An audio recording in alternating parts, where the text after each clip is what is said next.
After nearly a year of battling the Ebola outbreak, Liberia may have finally seen the last of the deadly disease. The country's last infected patient was released from quarantine Thursday. The patient was discharged from a China-run Ebola clinic in the country's capital, Monrovia.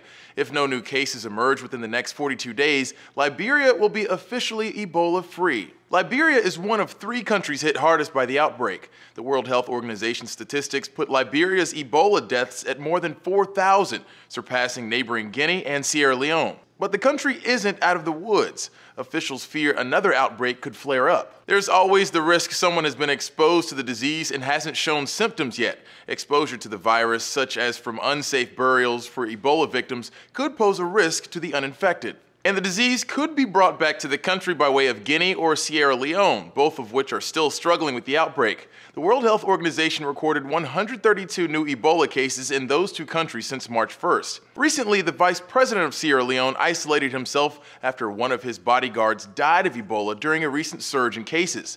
And an experimental Ebola vaccine trial will begin Friday in a region of Guinea that has the most cases in the country.